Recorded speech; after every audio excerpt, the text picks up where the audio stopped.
Hello everyone, हमारे जैव तंत्र के हमने 3 टॉपिक कंप्लीट कर लिए हैं। अगर आपको हमारा पढ़ाया हुआ पसंद आ रहा है तो हमारे वीडियोज को लाइक, शेयर और चैनल को सब्सक्राइब करें। अब अगर मैं 4th टॉपिक की बात करूं, जैसे जैव तंत्र में हमने 4 चीज़ों को लिया है। जैव तंत्र के बारे में कहूं तो ये क्या करता है, बॉडी के समस्थापन को बनाए रखता है। अब समस्थापन के बारे में मैं आपको बहुत बार बता चुकी हूँ कि बॉडी का जो बैलेंस होता है, हर चीज़ को उसको मेंटेन रखना है, क्या होता है, समस्थापन होता है। अब इसमें हम देखें कि ज़्यादातर हेल्प कौन कर रहा है, तो ये जो 4 तंत्र हमने इस चैप्टर में पढ़े हैं वो ही हेल्प करते हैं। अब इसमें हमारे बचा है लास्ट, यानी हमारा उत्सर्जन तंत्र। अब उत्सर्जन तंत्र की बात करें तो इसको भी हम पढ़ेंगे 2 हिस्सों में। पहला हमारा है पादप उत्सर्जन और दूसरा हमारा है मानव। तो जैसे कि हमने हर चीज़ में देखा कि जो भी हमने तंत्र पढ़ा है वो हमारे पादप में क्या होता है, बहुत ज़्यादा सिंपल होता है। और उसका रीज़न यही है कि इसका ज़्यादातर पार्ट क्या होता है, डेड होता है, इसलिए इसको क्या इतना ज़्यादा अच्छे तंत्र की ज़रूरत नहीं होती। इसलिए अगर हम उत्सर्जन तंत्र की बात करें तो यहाँ पे भी जो पादप उत्सर्जन है वो क्या होता है, सिंपल होता है। और यहाँ हम हमारे मानव उत्सर्जन तंत्र की बात करें तो ये सिंपल नहीं होता है, बहुत ज़्यादा कॉम्प्लेक्स होता है ये। तो इन दोनों के बारे में हम यहाँ पढ़ने वाले हैं। तो पहले मैं शुरुआत करती हूँ हमारे पादप उत्सर्जन तंत्र से।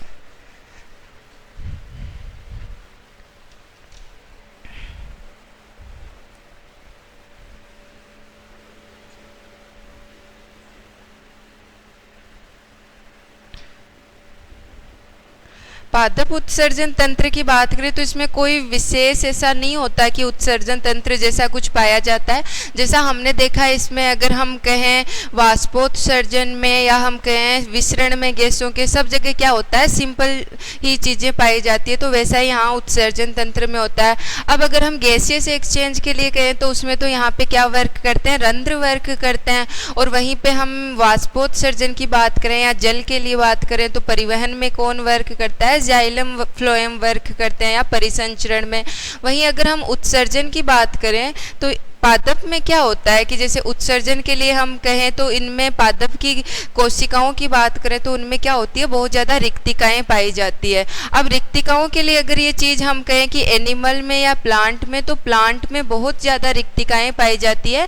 जंतुओं में क्या होती है, रिक्तिकाएं कम पाई जाती है। अब रिक्तिकाओं की जंतुओं में कम पाए जाने के पीछे रीजन ये होता है कि हमें चीज़ें क्या करने की ज़रूरत नहीं है, ज़्यादा स्टोर करने की ज़रूरत नहीं है। हमें हर चीज़ एडवांस है, तो हमें जैसे हमारे जो वेस्ट प्रोडक्ट है उनको ज़्यादा टाइम के लिए स्टोर करने की ज़रूरत नहीं है, इसलिए हमें क्या होता है, रिक्तिकाओं की नीड कम होती है।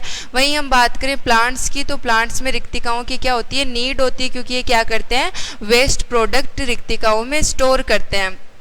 अब ये वेस्ट प्रोडक्ट रिक्तिकाओं में स्टोर करने का क्या रीजन है, तो उसमें ऐसा होता है कि जैसे ये हमने सेल मान ली और ये इसकी रिक्तिकाएं हैं, तो फर्स्ट तो ये होगा, धीरे धीरे इनमें क्या होगा, वेस्ट प्रोडक्ट इकट्ठा हो जाएगा। अब बाद में क्या किया जाता है कि ये वेस्ट प्रोडक्ट जब ज़्यादा हो जाते हैं उसके साथ ही इसकी पत्तियां वगैरह क्या हो जाती है, पुरानी हो जाती है। तो उसमें क्या करते हैं कि उस पूरी पत्ती को ही हम क्या कर देते हैं, प्लांट से हटा देते हैं या गिरा देते हैं। अब जब पत्ती गिरेगी तो उसके अंदर की जितनी कोशिकाएं हैं वो भी साथ में जाएगी। कोशिकाएं साथ में जाएगी तो उसके अंदर की रिक्तिकाएं भी जाएगी, और रिक्तिकाओं में हमने क्या स्टोर कर रखा है, वेस्ट प्रोडक्ट। तो ये होता है हमारे पादप में उत्सर्जन का तरीका। अब वहीं अगर इसके अलावा हम बात करें तो दूसरा होता है कि जैसे कई बार हम देखते हैं कि पादप की छाल के बाहर गोंद जैसी कोई चीज़ आई हुई रहती है, तो वो भी इसके लिए क्या है, वेस्ट प्रोडक्ट है। और वैसे ही अगर हम जड़ों की बात करें तो वो ही सीधा ज़मीन में क्या करती है, वेस्ट प्रोडक्ट एक्सक्रीट करती है।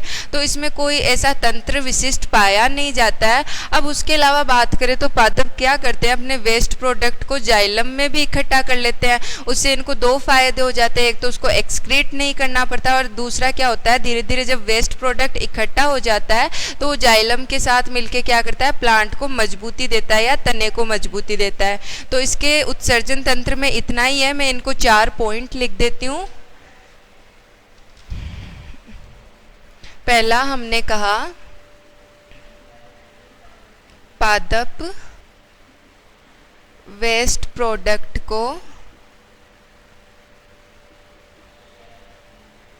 रिक्तिकाओं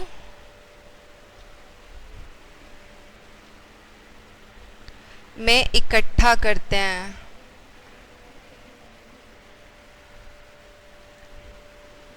जिसको बाद में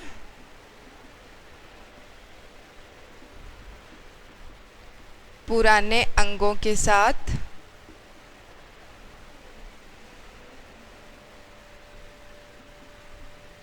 पादप से अलग कर दिया जाता है।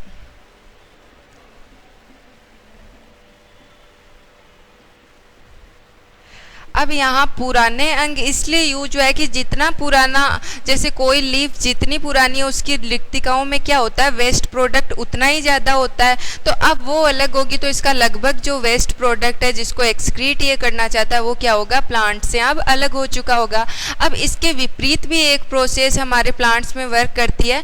जैसे हमने कहा कि जो वेस्ट प्रोडक्ट है वो पुरानी पत्तियों के साथ ये अलग कर देता है। वहीं क्या होता है, जब कोई पत्ती पुरानी हो जाती है और गिरने वाली होती है तो उसमें अगर प्लांट को ऐसा लगे कि कोई पदार्थ ऐसा है जो नई जो पत्तियां बन रही है उनके लिए उपयोगी है, तो उसको क्या करते हैं, उस मर रही पत्ती से अलग कर लिया जाता है। तो ये दोनों तरीके से प्रोसेस चलती है। पहला हमने क्या किया, वेस्ट प्रोडक्ट ऐड किया,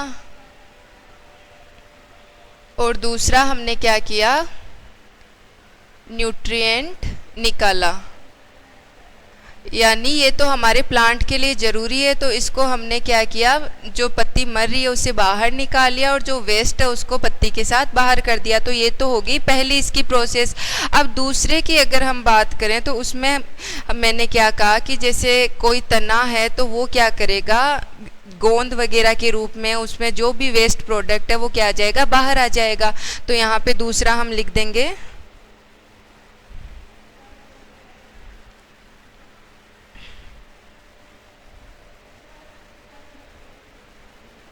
वेस्ट प्रोडक्ट बाहर एक्सक्रीट कर दिया जाता है।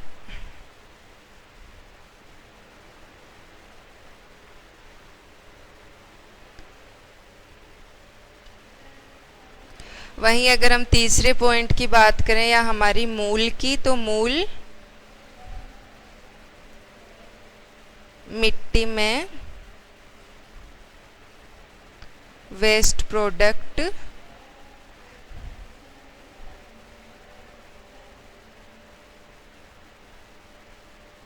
तो ये तो इसके 3 पॉइंट वो हो गए जो वाकई में प्लांट के बाहर चीज़ें जा रही हैं, हम प्लांट से उनको अलग कर रहे हैं। अब फोर्थ जो इसका तरीका है वो है कि हमने इन प्रोडक्ट्स को बाहर निकालने के बजाय क्या किया, पौधे के अंदर ही इकट्ठा कर लिया। उससे क्या मिल गया, पौधे को मजबूती मिल गई। तो वो तरीका कौन सा है, फोर्थ पॉइंट में मैं लिख देती हूँ, पादप कुछ पदार्थ जैसे रेजिन, गोंद आदि को जाइलम में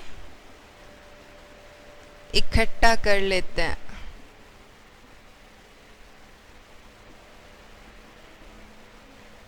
जिससे तने को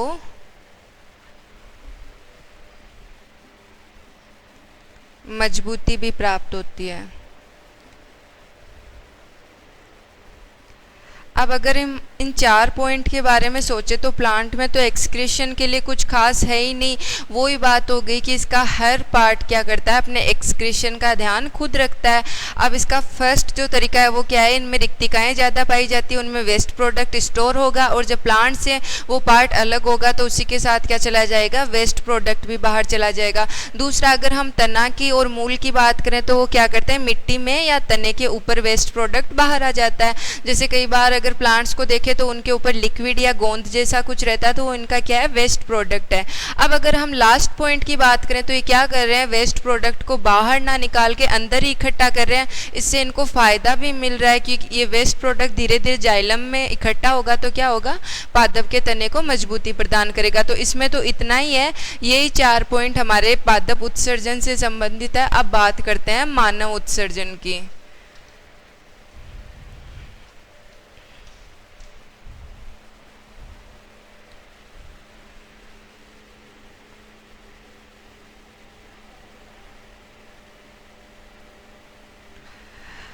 मानव उत्सर्जन के बारे में अगर हम कहना चाहें तो पहला तो कि उत्सर्जन की आखिर नीड ही क्यों आई।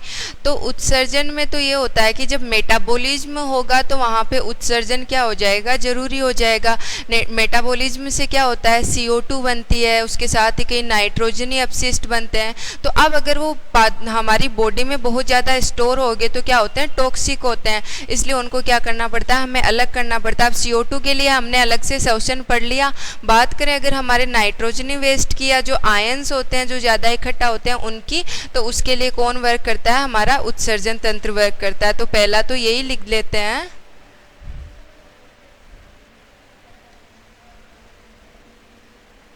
मेटाबॉलिक वेस्ट को अलग करने के लिए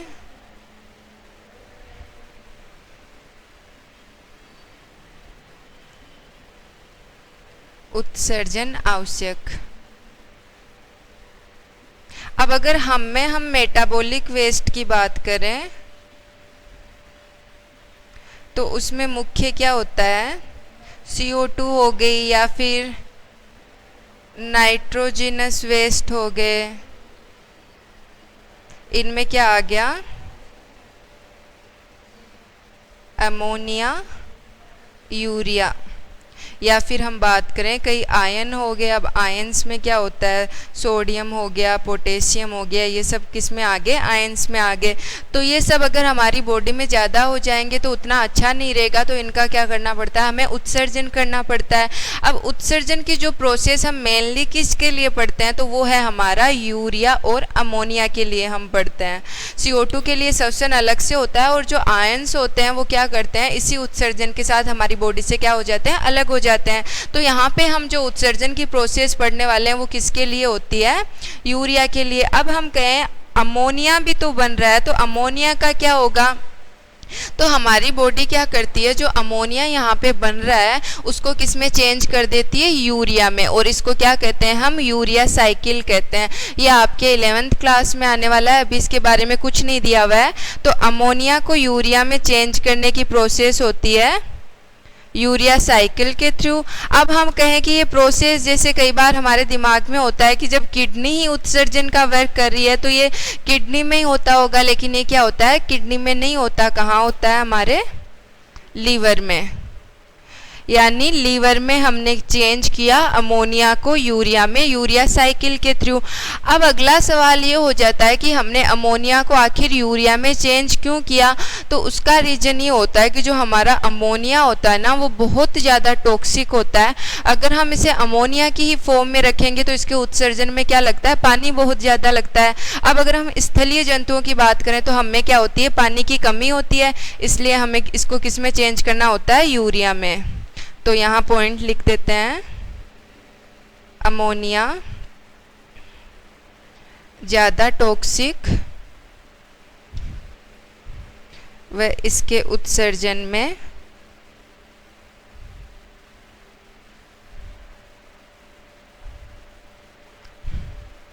पानी की आवश्यकता ज़्यादा।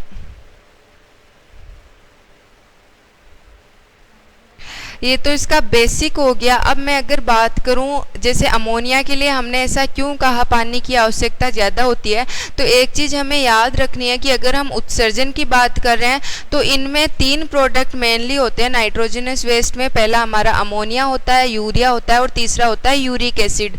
तो इसमें सबसे टॉक्सिक की बात करें तो वो होता है हमारा अमोनिया, और जितना ज़्यादा टॉक्सिक होगा उसको उतने ही ज़्यादा पानी की आवश्यकता होगी उत्सर्जन के लिए। और अगर हम बात करें स्थलीय जंतुओं की तो हमें इतना पानी नहीं मिलता है, इसलिए हमें अमोनिया तो कभी नहीं पाया जाएगा, या तो पाया जाएगा यूरिया या फिर यूरिक एसिड। लेकिन हम यहाँ मानव उत्सर्जन तंत्र पढ़ रहे हैं तो यहाँ हम बात करेंगे सिर्फ हमारे यूरिया की।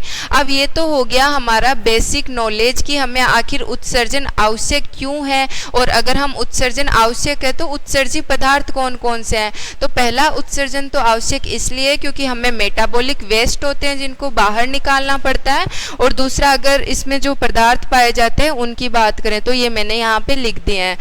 अब अमोनिया के बारे में भी मैं आपको बता चुकी हूँ। यहाँ एक चीज़ याद रखने वाली है कि कभी भी ये किडनी में चेंज नहीं होगा यूरिया में, ये हमेशा लीवर में चेंज होगा। अब ये तो इसका बेसिक नॉलेज हो गया। अब ये वर्क कैसे करता है तो उसकी बात करें।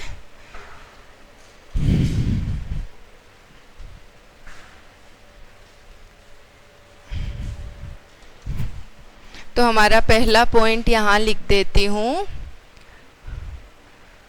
उत्सर्जन में वृक्क या किडनी सहायक है। यहाँ मैंने सहायक लिखा है, ये चीज़ आपको याद रखनी है। अभी ये क्लियर हो जाएगी कि दो चीज़ें अलग अलग होती है। एक होता है सहायक, एक होता है इसकी इकाई। इकाई के बारे में मैं जब आपको वृक्क पढ़ाऊंगी तो बताऊंगी। अब पहले तो हम बात कर लेते हैं कि जो उत्सर्जन से जुड़े हुए अंग होते हैं वो कौन कौन से होते हैं।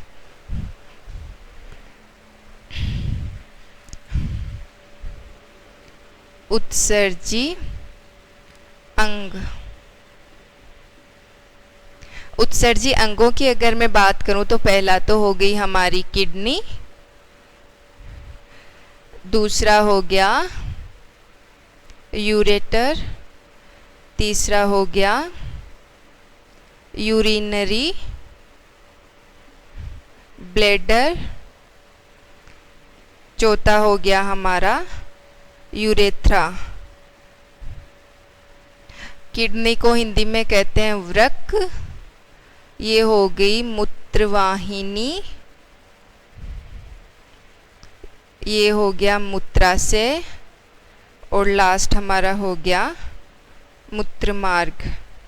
तो ये इनके हिंदी में नाम हो गए। अब अगर मैं आपको कहूँ वृक्क, अगर मैं कहूँ कितने होते हैं तो वो होते हैं 2 वृक्क हम में पाए जाते हैं। तो अगर वृक्क 2 है, जैसे मैंने कहा ये इस तरीके से 2 वृक्क हम में पाए जाते हैं, तो इनसे अगर हम कहें कि जैसे अब इनमें हमारा यूरिन बन चुका है तो उसको लाने के लिए एक नलिका तो काफ़ी नहीं होगी ना। जब वृक्क ही 2 है तो हमारी मूत्रवाहिनियाँ भी कितनी हो जाएगी, 2। अब हम कहें कि इस यूरिन को इकट्ठा करने के लिए 2 अलग अलग बैग्स की कहाँ जरूरत है। ये इकट्ठा तो एक ही थैले में हो सकता है या एक ही बैग में हो सकता है। तो हमारा जो मूत्राशय या यूरिनरी ब्लैडर है वो क्या होता है, एक ही होता है। और मूत्रमार्ग की बात करें तो ये तो अपने आप ही क्या होता है, एक ही होता है। तो ये तो हो गया इनके नंबर की। आखिर ये नंबर में कितने कितने पाए जाते हैं, हमें इनके नंबर भी याद रखने हैं कि ये कितने कितने पाए जाते हैं। अब ये तो हमने सिर्फ इनके नाम देखे हैं कि आखिर इसमें कौन कौन से अंग हैं, इसके कौन कौन से हिस्से हैं। तो पहला हमारा वृक्क है, मूत्रवाहिनी, मूत्राशय और मूत्रमार्ग। अब हम इनकी अलग अलग बात करेंगे। तो सबसे पहले हम शुरुआत करते हैं वृक्क से।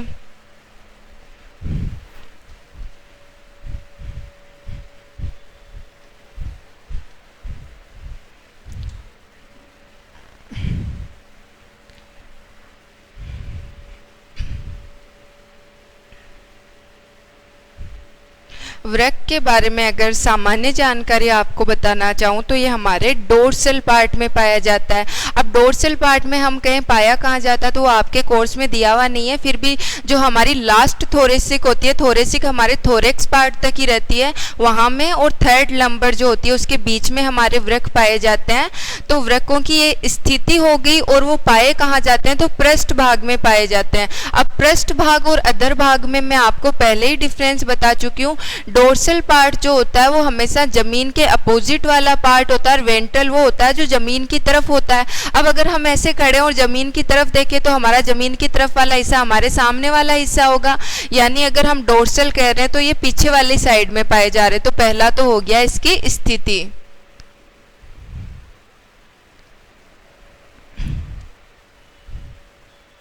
डोर्सल भाग में पाए जाते हैं वह लास्ट थोरेसिक व थर्ड लंबर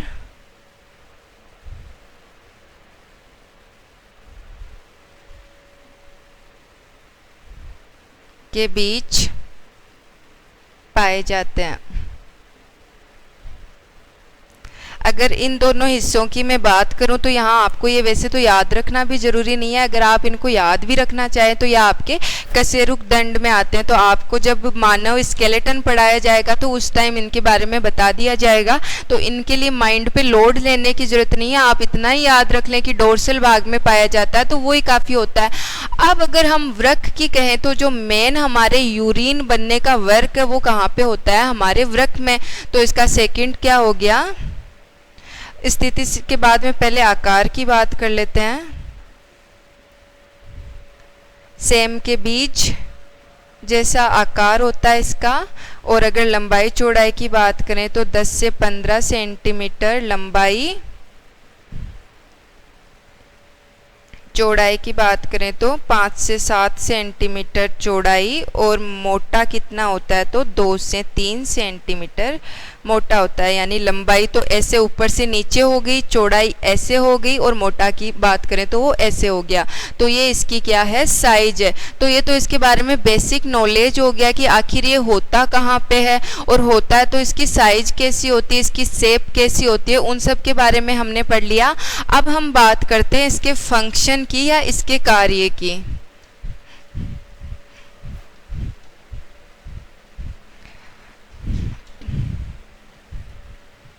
तो इसका कार्य क्या हो गया? Blood filtration. ब्लड फिल्ट्रेशन को अगर मैं कहूँ तो रक्त छानना,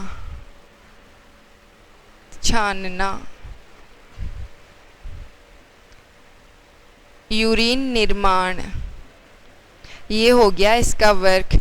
यानी इसका अगर वर्क को मैं समझाना चाहूँ सिंपली तो क्या होता है? हमें यूरिया नाइट्रोजनी वेस्ट है, हमें कुछ आयंस भी है जो हमें बाहर करने हैं। अब अमोनिया की बात करें तो उसको भी हमने यूरिया में कन्वर्ट कर लिया है हमारे लीवर में। अब ये सब चीज़ें हमारी बॉडी में घूम रही है तो हमें क्या करना होगा? इसको अलग करना होगा। अब अलग करने की प्रोसेस अगर हम घर पे भी देखें तो हम चीज़ों को छान के अलग करते हैं ना, तो वही चीज़ क्या होती है? यहाँ पे होती है। यहाँ हमारे ब्लड को छाना जाता है और उससे जो नाइट्रोजनी वेस्ट है उनको क्या किया जाता है? अलग किया जाता है और बॉडी से बाहर एक्सक्रीट किया जाता है। तो वृक्क की बात करें तो ये क्या करता है? ब्लड को छानने का कार्य करता है। क्यों ये छान क्यों रहा है? ताकि यूरिन निर्माण हो, और यूरिन निर्माण के साथ क्या हो? नाइट्रोजनस वेस्ट अलग हो।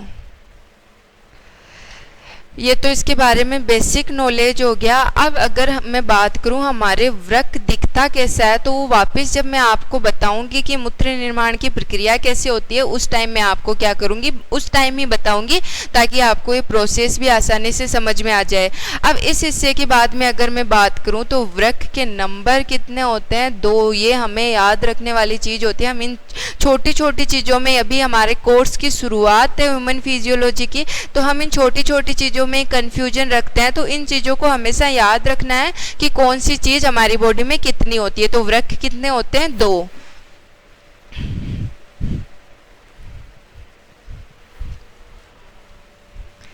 अब अगर सेकंड इसके भाग की बात करूं तो वो क्या हो गया? मूत्रवाहिनी।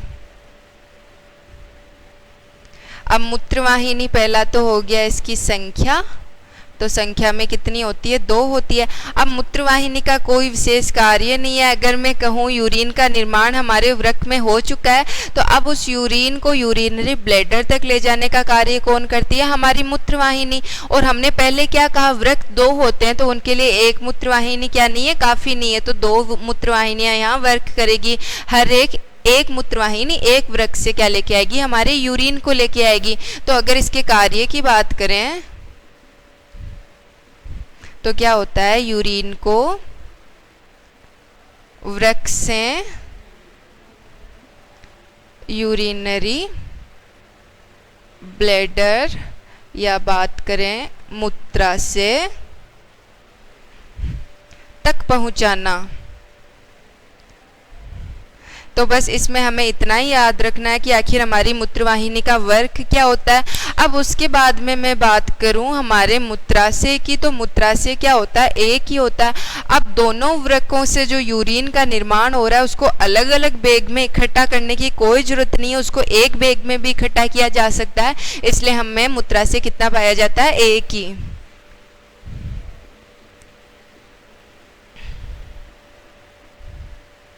संख्या इसकी कितनी होती है, एक। अब उसके बाद में बात करूं तो इसका क्या होता है, निर्माण पेशियों से होता है।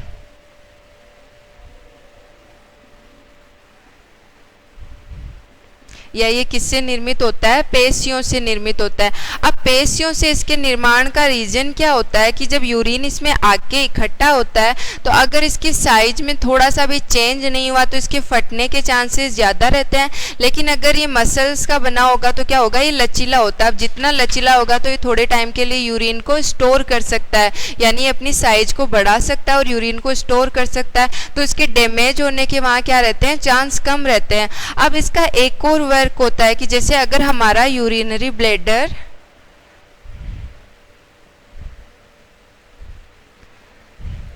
पूरी तरीके से अगर भर चुका है तो यहाँ पे क्या होते हैं, कुछ सूचक लगे होते हैं, या इसकी पेशियों में बात करें तो वहाँ कुछ संसूचक लगे होते हैं जो क्या करते हैं, हमारे माइंड तक या हमारे को ये सूचना पहुँचाते हैं माइंड तक कि अब हमारा यूरिनरी ब्लैडर पूरा भर चुका है। तो उसमें क्या होता है, बाद में हमें ऑर्डर मिलता है कि हम क्या कर सकते हैं, आप मूत्र त्याग कर सकते हैं। तो उस स्थिति में क्या होता है, इन पेशियों में संकुचन होता है। तो इसका क्या वर्क होता है,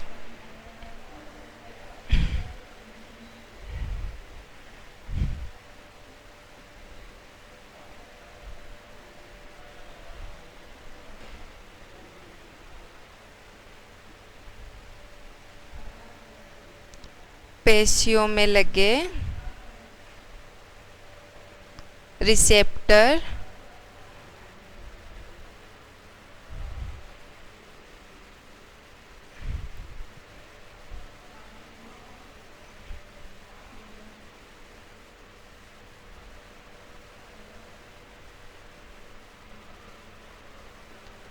यानी ये जो पेशियों की हमने बात की है इसमें क्या पाए जाते हैं, रिसेप्टर्स पाए जाते हैं।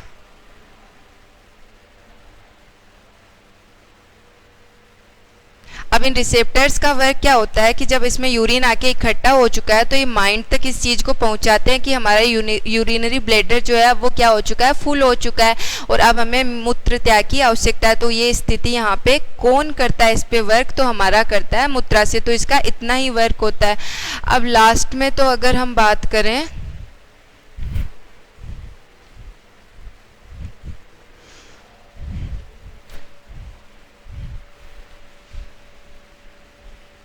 यूरेथ्रा की, तो ये दो प्रकार की पेशियों से बना हुआ होता है, ऐच्छिक और अनैच्छिक। जो बाहर वाली होती है वो ऐच्छिक होती है, अंदर वाली अनैच्छिक होती है, यानी हमारे माइंड के कंट्रोल में होती है। और बाहर वाला जो इसका स्फिंक्टर होता है वो हमारे कंट्रोल में होता है। तो इसके बारे में सिर्फ इतना ही है कि ये लास्ट अगर हम बात करें कि एग्जिट डोर है तो इसके बारे में हम इतना ही लिखेंगे। वर्क हो गया ये इसका।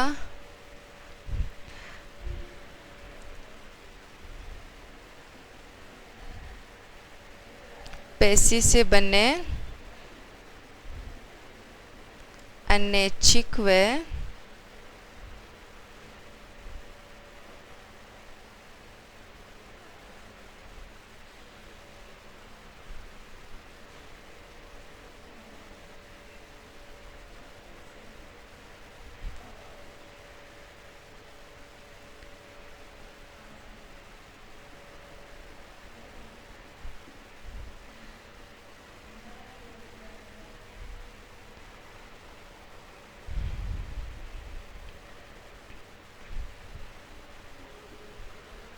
बस इसके बारे में इतना ही हमारे कोर्स में दिया हुआ। अब हम वापस चलते हैं हमारे वृक्क की, यानी वृक्क दिखता कैसा है, या फिर अगर हमें पता ही नहीं है कि वो दिख कैसा रहा है तो उसके वर्क के बारे में तो हमें कोई अंदाजा नहीं लग सकता कि वो वर्क कैसे करता होगा। तो पहले तो हम बात करते हैं आखिर हमारा वृक्क जो होता है वो बना किन किन चीज़ों से होता है और वो दिखता कैसा है। तो वृक्क की बात करें हम तो ये बना होता है फर्स्ट बोमेन संपुट, सेकंड समीपस्थ कुंडलित नलिका, थर्ड हमारा आ गया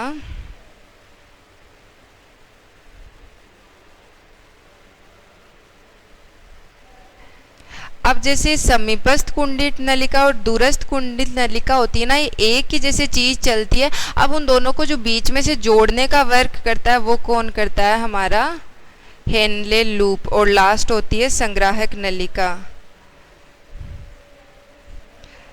ये सब जो मैंने आपको बताए वाकई में वृक्क के पार्ट नहीं है, ये वो पार्ट है जो क्या करता है? यूरिन निर्माण में वर्क करता है, या फिर हम कहें ये होते हैं नेफ्रॉन के पार्ट।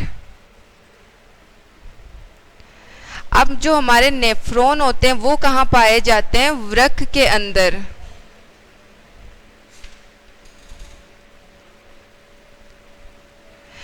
तो अगर नेफ्रॉन वृक्क के अंदर पाए जाते हैं और नेफ्रॉन यूरिन निर्माण में पार्टिसिपेट कर रहे हैं, तो अगर मैंने आपको पहले कहा था वृक्क के लिए कहा था यूरिन निर्माण में सहायक है, फिर मैंने कहा था इकाई की बात हम बाद में करेंगे। तो अगर मैं कहूँ यूरिन निर्माण की इकाई तो वो होता है हमारे नेफ्रॉन।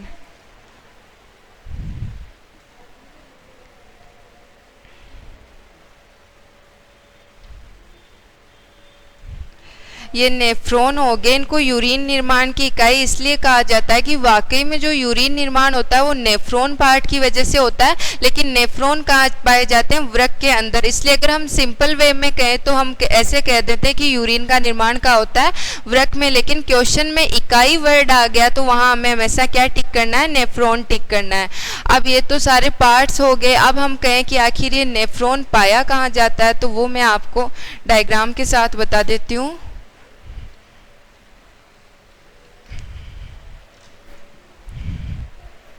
एक ही वृक्क यहाँ बनाएंगे,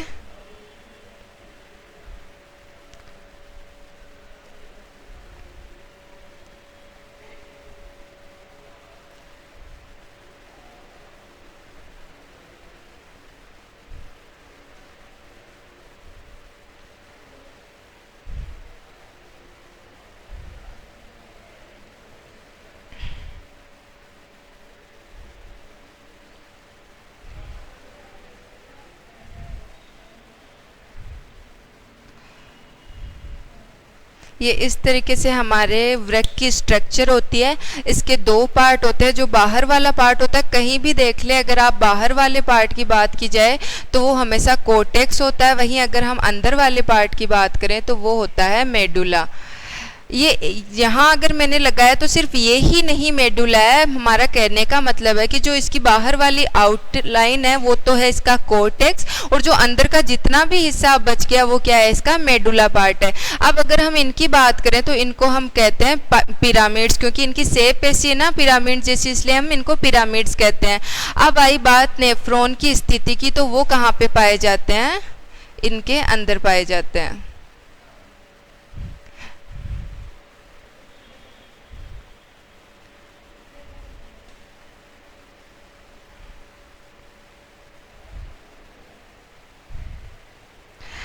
अब जैसे नेफ्रॉन पिरामिड्स के अंदर पाए जाते हैं, यहाँ पे हुआ यूरिन का निर्माण। अब वो यूरिन यहाँ से बाहर निकलेगा, तो ये वाला पार्ट है जहाँ पे वो पहले बाहर निकलेगा उसको हम कहते हैं कैलिक्स, और जहाँ पे वो लास्ट में आके इकट्ठा होगा यानी ये बीच वाला पार्ट, इसको हम कहते हैं पेल्विस।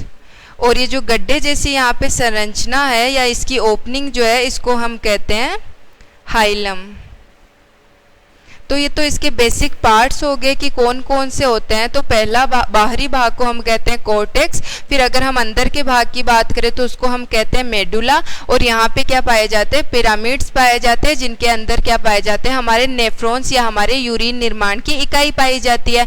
अब उन्होंने क्या किया? यूरिन का निर्माण किया, और ये पिरामिड्स से कहाँ आए? बाहर आए।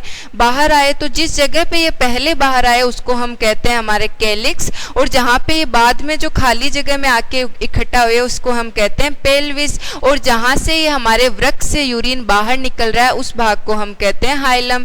तो इनके बारे में हमें अलग अलग करके लिखना नहीं है, तो सिर्फ इसलिए मैंने डायग्राम बताया है ताकि हमें नेफ्रॉन की जो है स्थिति का पता चल जाए। अब ये तो हमारा जैसे वृक्क कैसा दिखता है इसके बारे में हो गया, इसकी स्थिति के बारे में मैं आपको पहले ही बता चुकी हूँ। अब बचता है हमारा नेफ्रॉन का वर्क कि आखिर हमने उसको यूरिन निर्माण की इकाई क्यों कहा या उसके कौन कौन से पार्ट होते हैं, तो उसका डायग्राम भी यहीं पे बना देती हूँ मैं। एक चीज़ तो सबको मैंने बताई हुई है सर्कुलेशन में कि अगर ऑर्गन्स तक कोई ब्लड पहुंचा रहा है तो वो कौन है, आर्टरी। अब अगर हम बात करें हमारे वृक्क की, तो वृक्क को हम रीनल भी कहते हैं। तो यहाँ पे ब्लड सप्लाई करने के लिए कौन वर्क करेगा, रीनल आर्टरी वर्क करेगी। तो ये तो हमें सिर्फ याद रखना है कि हमारे वृक्क को ब्लड सप्लाई कौन करता है, और ब्लड सप्लाई कहाँ से होती है, तो जो हमने हाइलम पार्ट बनाया था ना, वहाँ से हमारी तंत्रिकाएं या हमारा ब्लड का पहुँचना या ब्लड का हृदय तक वापस जाना, वो वहीं इसी पार्ट में पाए जाते हैं। यहाँ से ही हमारी आर्टरीज अंदर आएगी, हमारी सिराएं ब्लड को लेके बाहर जाएगी, और तंत्रिकाएं भी इसी पार्ट से प्रवेश करती है। अगर हम बात करें कि हमारी मूत्रवाहिनियाँ, तो वो भी इसी पार्ट से बाहर निकलती है। तो ये तो हाइलम में क्या क्या पाया जाता है वो सब चीज़ें होगी। अब अगर हम बात करें नेफ्रॉन की स्ट्रक्चर की, तो इसमें कौन कौन से भाग पाए जाते हैं उनके बारे में तो पहले ही मैं आपको बता चुकी हूँ। अब यहाँ पे इसकी स्ट्रक्चर की बात करते हैं, तो सबसे पहले बोमन संपुट या मेलपिगिकाय की बात करते हैं। तो ये कुछ ऐसी संरचना होती है।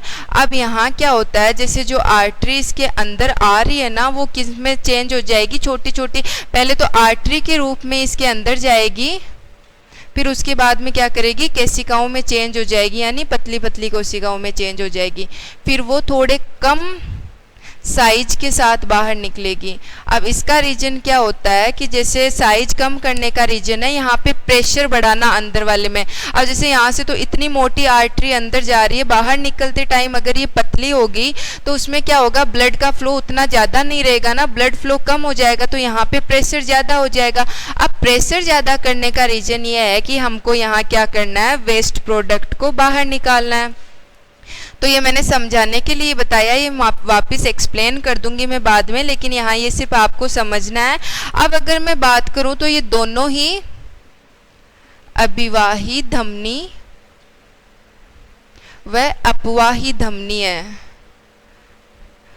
अब इसको धमनी ही नाम देने का रीजन ये है कि ये सीधा हमारे हृदय तक नहीं जा रही, इसका अभी और वर्क है यहीं हमारे नेफ्रॉन के पास। तो जब तक ये यहाँ वर्क कर रही है इसको धमनी कहेंगे, और जब ये ब्लड को लेके बाहर निकल जाएगी उस टाइम इसको हम क्या कहेंगे, रीनल वेन या रीनल सीरा कहेंगे।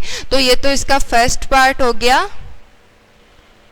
बोमन संपुट। अब उसके बाद में क्या होता है, ये बहुत ज़्यादा कुंडलित नलिका बनाते हैं।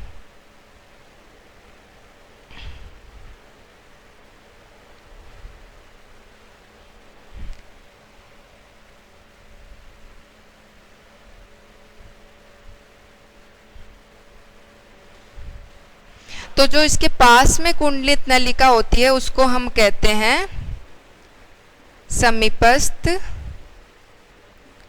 कुंडलित। इसकी बात करें कि वर्क क्या होता है, तो इसका वर्क होता है रीएब्जॉर्प्शन का, यानी पुनः अवशोषण का। अब मैं यहाँ इस चीज़ को एक बार ऐसे इसके वर्क के लिए बता रही हूँ, जब इसकी प्रोसेस हम पढ़ेंगे तो मैं वापस बता दूँ कि आखिर ये पुनः अवशोषण में वर्क कैसे करता है। और जो ये नीचे घुमावदार भाग है इसको हम कहते हैं हेनले का लूप।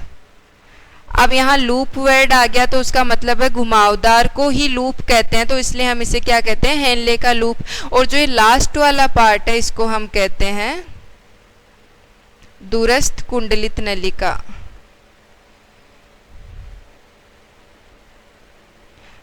और इसकी बात करें तो ये होती है संग्राहक नलिका। संग्राहक नलिका एक ही वृक्क के लिए कार्य नहीं करती, बहुत सारे वृक्क की मिलके एक संग्राहक नलिका होती है, जो फिर कहाँ ले जाती है यूरिन को, कैलिक्स भाग में, वहाँ से वो जाता है पेल्विस भाग में, और वहाँ से वो क्या होता है हमारे वृक्क से बाहर चला जाता है। तो ये तो इसकी संरचना की बात हो गई।